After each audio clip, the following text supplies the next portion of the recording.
All right, guys. Next up, we are looking at Arizona State, the defending Big 12 champs. We're going to do the schedule prediction here game by game. It's way too early, but still fun to do. And they're being led by, for my money, one of the best in the Big 12 and Sam Levitt. They are playing against Northern Arizona. So at home, should be an easy win there. At Mississippi State, that's a bit of hostile territory, but I think Sam Levitt and the boys will pull that one off. Versus Texas State, we got a pretty big talent disparity here. I think they'll pull that one off. So 3-0 heading into conference play for Arizona State. Then we got Baylor. Okay, they're playing at Baylor. I think team building wise, roster around their quarterbacks, two teams in a similar ballpark. But I do think that Arizona State's Sam Levitt is a significantly better quarterback than Sawyer Robertson. So I think I'm going to give this one to Arizona State as well. So that is going to be a W for Arizona State. That's 4-0. Then we got them going against TCU.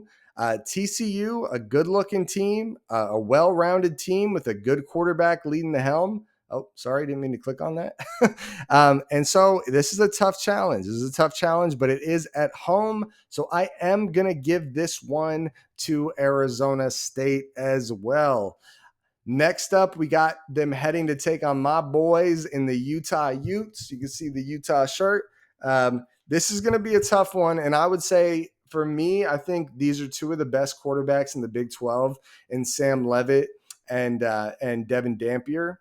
I think the big thing for me is where the game is held, right? This isn't held at Arizona State, and it might be a different conversation if it was. But I'm going to go ahead and give this win to Utah for the first loss of the season for Arizona State.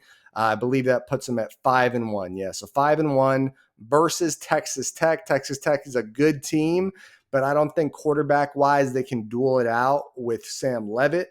So I'm going to go ahead and give this win to Arizona State as well, putting them at 6-1. Houston, talent advantage overall for the team goes to Arizona State. It's at home, and it's with a significantly big quarterback mismatch in Arizona State's favor. That's a win. So that's going to be 7-1 for Arizona State. And then we got going to Iowa State. Now, Rocco Beck's a good quarterback, and this is a tough one, dude. Rocco Beck's good, and you're at Iowa State, and Iowa State always builds a very solid roster around Rocco Beck. It's a tough one for me. You know what?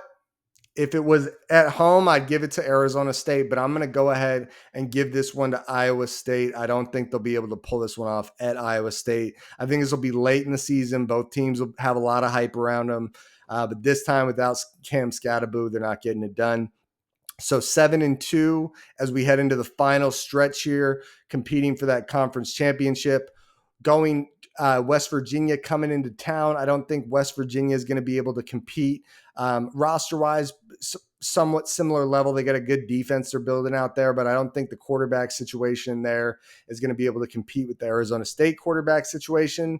So that is going to be a win for Arizona State, 8-2, heading into the final two games here. Colorado, they are at Colorado, Arizona State is, and Caden Salter looks like a very good quarterback. I think he's very similar in the same conversation as a Sam Levitt, and Colorado is going to have a good team around him, and this is going to be at Colorado. I got to give Arizona State another loss here to put them at 8-3 on the year. Finally, Arizona is coming into town, rivalry game to cap off the year, probably still in the race for the conference championship. And I got Arizona State capping off the season 9-3 to end it. Good looking win, good looking season for Arizona State, 9-3, potentially going to the conference championship and definitely going to a good bowl. So that's my Arizona State season prediction.